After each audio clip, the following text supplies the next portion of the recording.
ونستعينه ونستغفره ونستهديه ونعوذ بالله من شرور أنفسنا ومن سيئات أعمالنا من يهده الله فلا مضل له ومن يضلل فلا هادي له وأشهد أن لا إله إلا الله وحده لا شريك له وأشهد أن محمدا عبده ورسوله وصفيه وخليله أرسله الله بالهدى ودين الحق ليظهره على الدين كله وبلغ الرسالة وأدى الأمانة ونصح الأمة وكشف الله به الأمة وجاهد في الله حق جهاده لتكون كلمة الله هي العليا. اللهم صل وسلم وبارك عليه وعلى آله وأصحابه وأتباعه وأحبابه ومن اهتدى بهديه واستنى بسنته واقتفى أثره إلى يوم الدين. يا أيها الذين آمنوا اتقوا الله حق تقاته ولا تموتن إلا وأنتم مسلمون. فإن أصدق الحديث كتاب الله وخير الهدي هدي محمد صلى الله عليه وآله وسلم وشر الأمور محدثاتها وكل محدثة بدعة وكل بدعة ضلالة وكل ضلالة في النار. ثم أما بعد.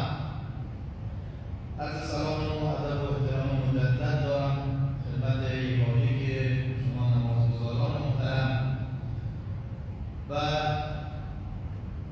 قبل از آغاز خطبه خود و همه نمازگزاران رو به رعایت تقوا در همه امور شؤون زندگی توصیه و سفارش نماید. حمد و سپاس الله و همه نعمت‌هایش به جا بیاوریم. سپاسگزار پروردگار هستم خاطر توفیقی که داد در خدمت شما بزرگواران باشند، مردم بسیار عزیز دوست داشتنی فرهنگ دوست و دین دوستش دوستای زنگار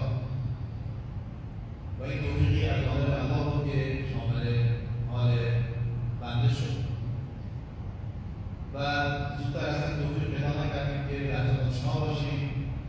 بزرگواران دعوت کردن، چند مدت نزدیکی بودن تا اینکه فرصت ایجاد شد الحمدلله و تحت تشکر می‌کنم از اینکه فرصت رو در اختیار بنده گذاشتن.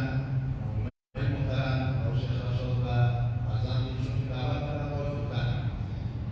اما بحث خطبه امروز ما در آغاز و بدایت فصل تابستان یا همان تکمیلی تابستان قرار داریم. خب ایام و ماه‌ها و سال‌ها فرصت‌هایی است که خداوند در اختیار بندگانش می‌گذارد.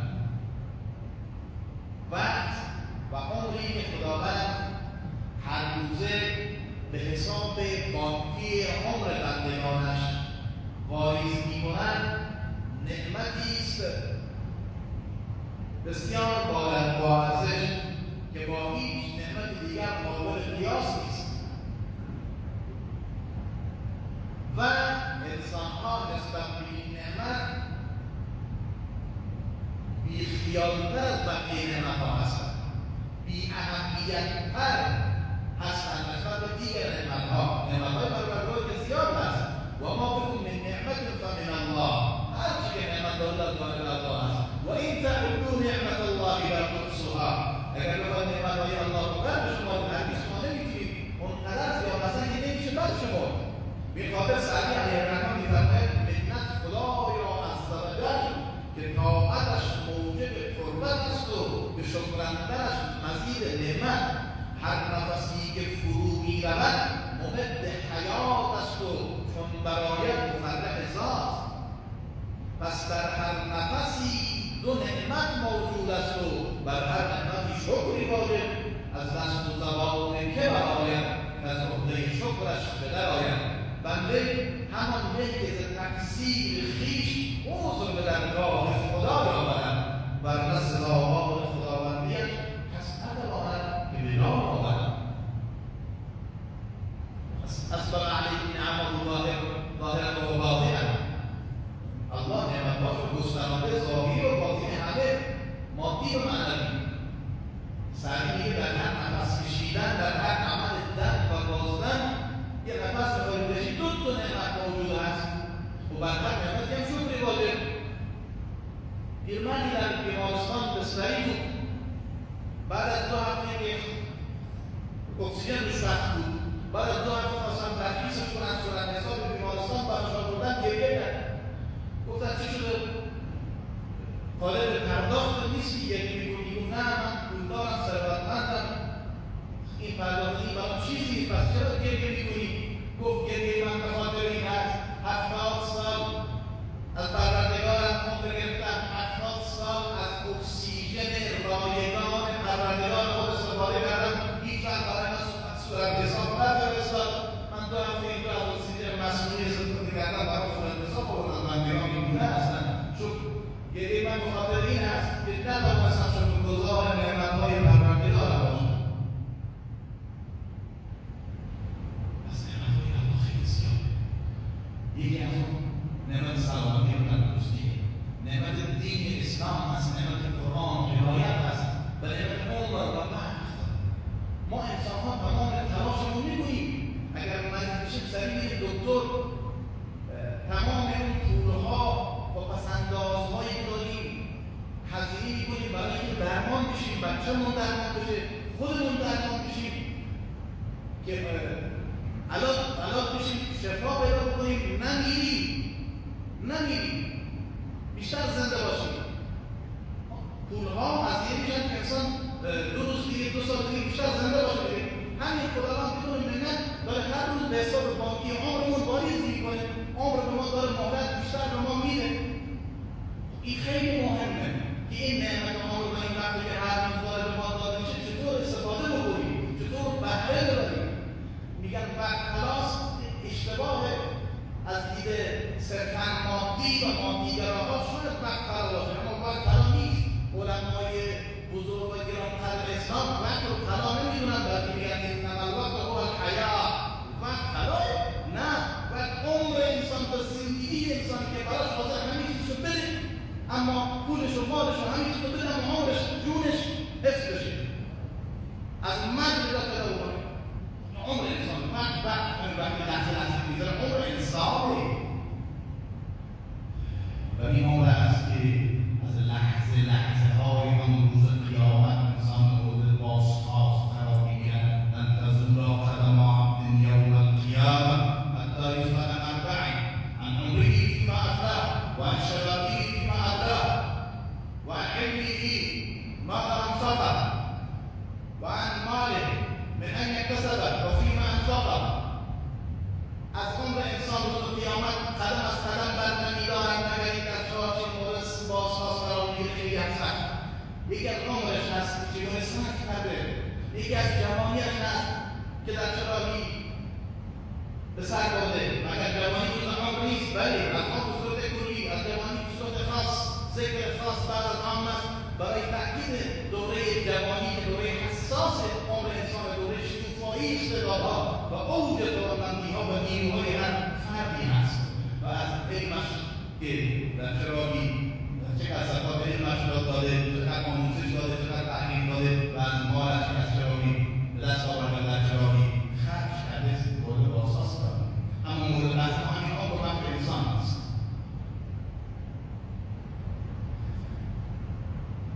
و الله سبحانه و تعالی در سوره مریم می‌فرماید انما نعد لهم عدا، انما نعد لهم عدا.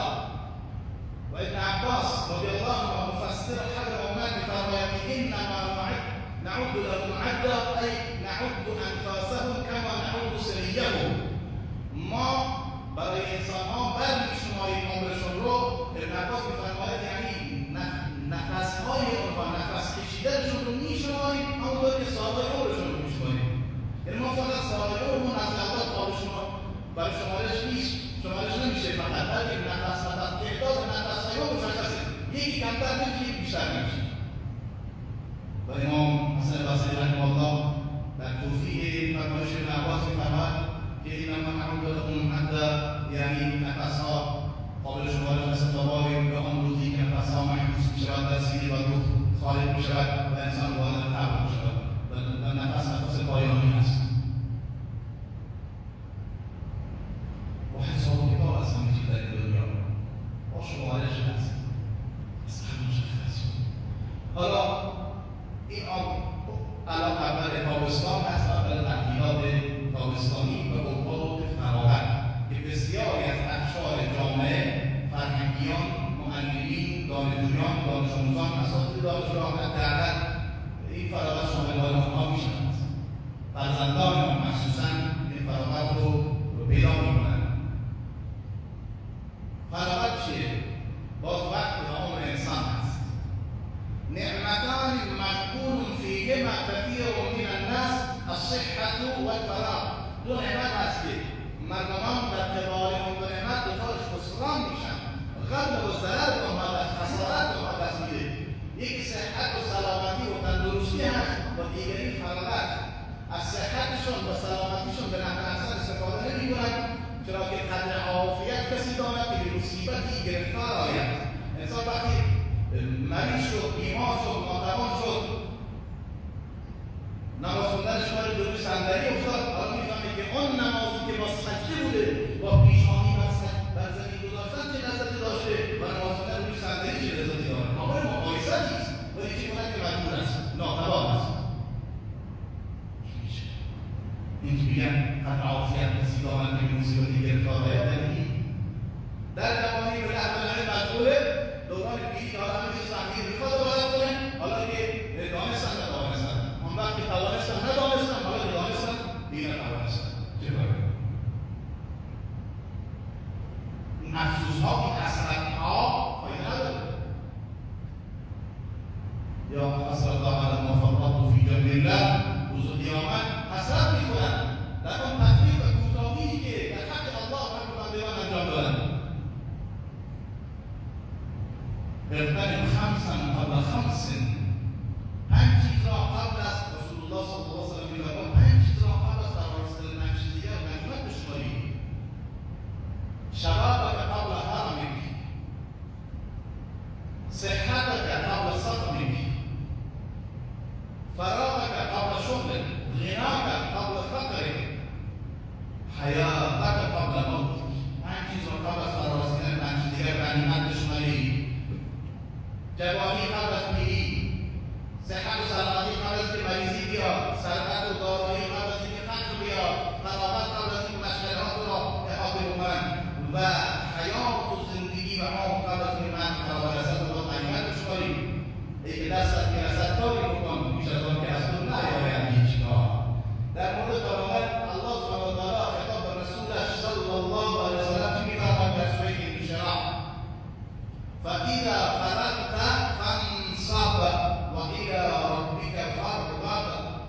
هنگامی که فراغتی به تو دست داد، نصب بکن. نصب یعنی خودت را برای کار مهم دیگری خسته بکن. خودت را برای طاعت و عبادت و کارهای مهم دیگر خسته بکن. و الی ربک فارغب، و از هر فرصت و فراغتی برای حرکت به سوی پروردگار رغبت نشان بده. و الی ربک فارغب، رغبت نشان بده و اشتیاق برای رفتن به سوی پروردگار و حرکت به سوی کمال و رشد و تعالی استفاده بکن. برای مؤمن تعطیل بودن معنا نداره. برای مؤمن فراغت همچنان معنایی نداره. هر وقت و هر فرصتی به او دست بدهد در راه رشد خودش، پیشرفت خود و جامعه‌اش و آبادی دنیا و آخرتش تلاش می‌کنند و به بطالت نمی‌گذارند. مؤمن تعطیل نمی‌شود، تعطیلی ندارد. ممکن استراحت بکنه برای اینکه انرژی بیشتر بگیرد، برای عبادت بیشتر، عبادت بهتر. همین معنای فراغت. به خاطر این ما فارغ التحصیل نداریم در فرهنگ اسلام. خود متفکرین و دانشمندان می‌نویسند که اون فارغ التحصیل نداریم. این اصطلاح ناقصی هست. پس فارغ التحصیلان، انسان هیچ وقت از تحصیل فارغ نمیشه. فارغ میشه از یک رتبه علمی، از یک مقطع دبیرستان، دانشگاه، دوره لیسانس، حالا بگیم ارشد، دکترا، فارغ میشه از این مقطع تحصیلی. اما از تحصیل به طور کلی هیچ انسانی فارغ نباید بشه و در آخرین لحظات حیات انسان باید تحصیل علم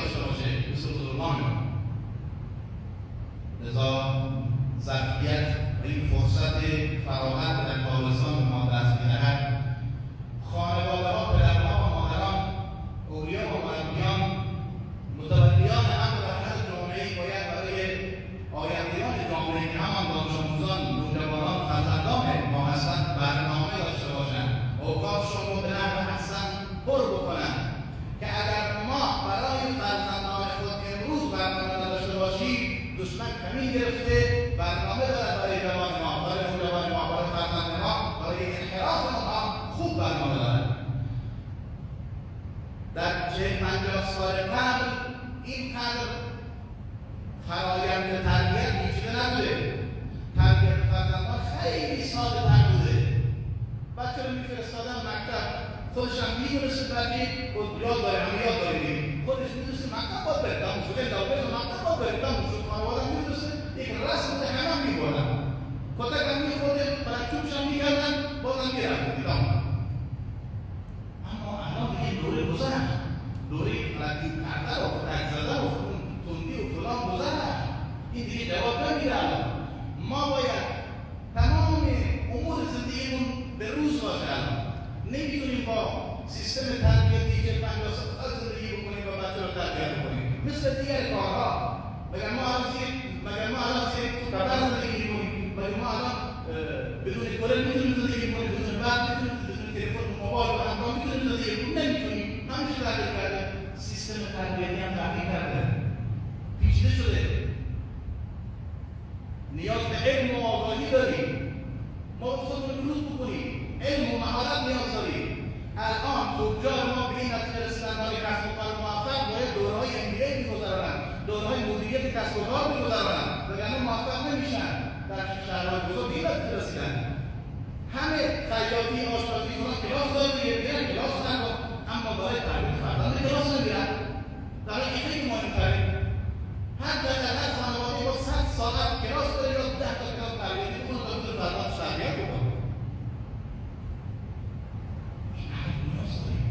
این فرزندان ما امانت دست ما هستن، مال ما که نیستن. ما خودمون مال خودمون نیستیم. مالک و صاحب اصلی ما همه الله سبحانه و تعالی است. برای ما امانت ماست، فرزند ما امانت ماست.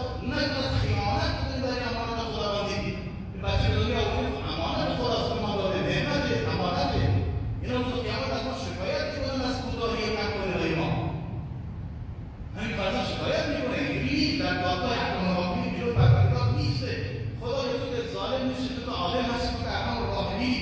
بخواد ما به جهنم ببرید به خاطر کوتاهی‌ها و تقصیرات پدر و مادر من. اونها حق فرزند رو آگاه نکردن، ما رو تربیت نکردن، ما رو با قرآن و فرهنگ قرآن، ما رو با علم و دانش آگاه نکردن، آشنا نکردن. با دین اسلام اصلا ما آشتی ندادن، آشنا نکردن. من چی دونستم؟ شکایت میکنه. اینی که یوم یفر المرء من اخیه و امه و ابیه و صاحبه و بنیه، برای چی بس؟ هر کس از پدر و مادر اشتباه میکنه، پدر و مادر از فرزند نمیخوان شکایت بخاطر حق حقوق داره. یه حق نباید حق در گردنش باشه که من گیری یقین من بگیر از من فرزند هستم روز قیامت. گناه نیست. پس الان ما فرصت داریم این امانت‌های الهی که در دست ما هست فرزندان ما حواسمون باشه. حق اونها رو بدونیم. خاصه خانواده‌های حق فرزند می‌دونن چه هست، یا رو بخواد ادا بکنن، بدبخت بودن یا نکن. حقش می‌دونیم چه هست. وظیفه ما در عصر حادث سنگین‌تره، چون سیستم تربیتی پیچیده‌تر شده، معلومات بیشتری لازم هست. سخت‌تر کار سخت‌تر شده. دشمن هم نزدیک‌تر به ما شده. 40 سال قبل دشمن نبود. بچه می‌فرستاد سر کوچه بازیش می‌کرد دیگه. میرفت مکتب، میرفت جایی برای شنا بازی خود برقرار میشه. امروز دیگه دشمن برنامه‌هاش خیلی گسترده، متنوع، زیاد، جذاب و وارد اتاق خواب بچه‌های ما شده، وارد جیب بچه‌های مسلمان واسطه گوشی شده. باید منحرفش می‌کنه. فکرش از نماز، از قرآن، از دین، اصلا شک در اصل اسلام، شک در اصل نبوت تشکیک می‌کنه. پدر و مادر باید بدون دفاع بکنه از اسلام. اینا چیزایی که میگن باطلی، شبهات این دشمن هست. بچه ما دستمون میره حواسمون نباشه. الحاد فکر ضد خدا، ضد قرآن، ضد پیغمبر، ضد دین اسلام در حال اشاعه هست. پخش داره میشه. مسلم به سلاح علم باید باشیم. ما همیشه میگیم در شعار، در حق اولین آیات و کلمه‌ای که بر رسول الله صلی الله علیه و سلم نازل شده و ارتباط بین آسمان و زمین برقرار شده با کلمه اقرأ و بخوان است. بخوان.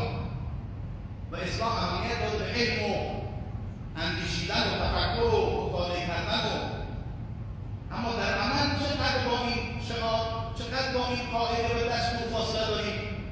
سرانه مطالعه در کشور ما 18 دقیقه و 47 ثانیه است. این سرانه مطالعه جهان سوم کشورهای همچون کشورهای ما.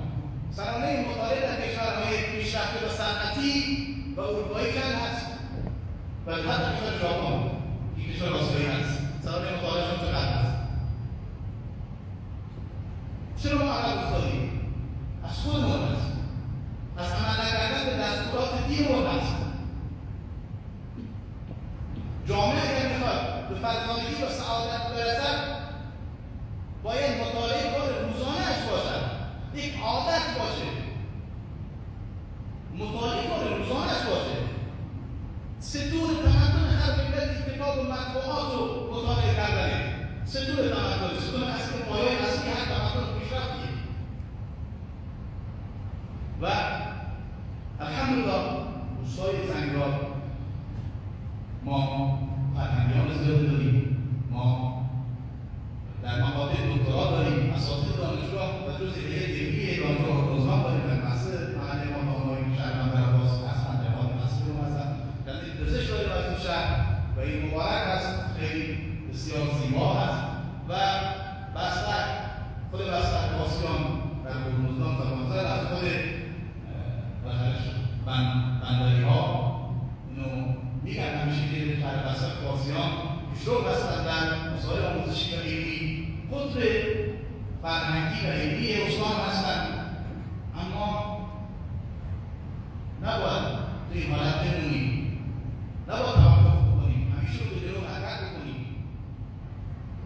رسالت سنگینی بر عهده ما هست نسبت به فرزندانمون، تربیت فرزندانمون اهمیت بیشتری بدیم.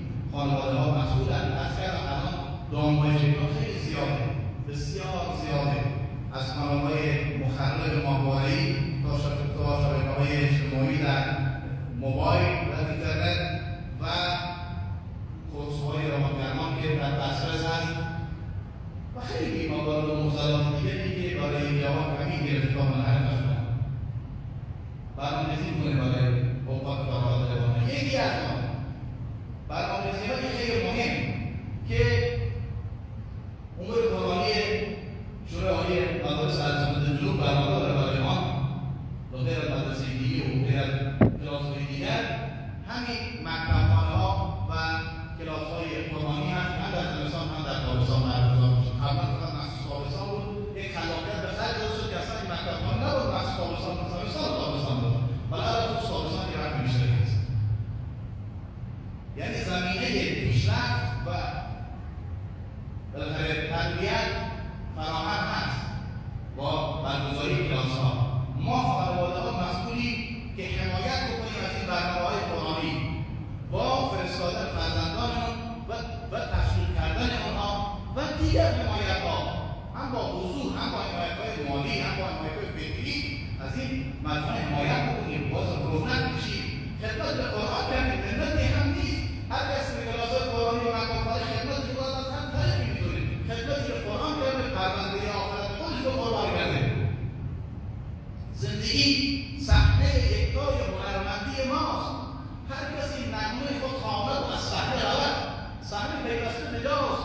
خرم و نغمه که مردم دوست دارن بیاد. قرار باید با خدمتی به دینمون، خدمتی به قرآنمون، خدمتی به مردممون و خدمات اجتماعی عالی برای رشد و پیشرفت خود و خانواده و جامعه‌مون گام مهمی برداشته باشیم در هر زمینه‌ای. با اون توانایی، با اون ظرفیتی خدا در اختیار من و شما قرار داده. هر کس در اون تخصص، اون مهارت، اون انرژی، اون توان، نیرو و تخصصی که خدا به او داده برای رضای الله فقط نه چیز دیگر تلاش بکنه که بعد از مرگش نامینی که اصلا به جای بگذارد که از سرای زندگار با انسان بهتره. دعای خیلی بعد از مرگ برای انسان می‌کنه که این باعثبانی، این مؤسسه، این انجمن، این خیریه، این پروژه، این امر، این علم و دانش اینها فلان بودید داره مادرش بیاورد. الله جنت نصیبش کنه. دعای خیلی را باشه. خیلی بر معافش داد.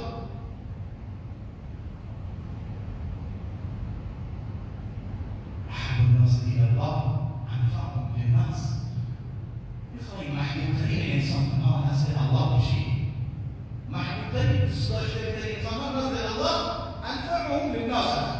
کسانی که سودشون و نفعشون برای جامعه بیشتر هست.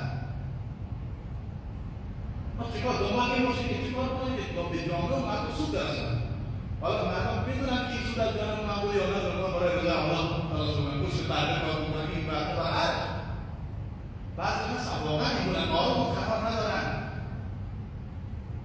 ماشاءالله پولیجی هستن لحظه وقتشون برکت هست برای خدمتی الله در رحم و برکت انداخته مومن باید پربرکت باشه مومن باید هر قدم میگذارن آثار خیلی برکتش هویدا و آشکار برای مردم باشه هر قدم میگذارن با علمش با مالش با صدقش با هنرش با حرفای خوبش با حرفای مثبتش با حرفای امیدوارانش هر تلاش میکنه که خیلی برکت داشته باشه نفع به مردم برسه مثل امر بارانساز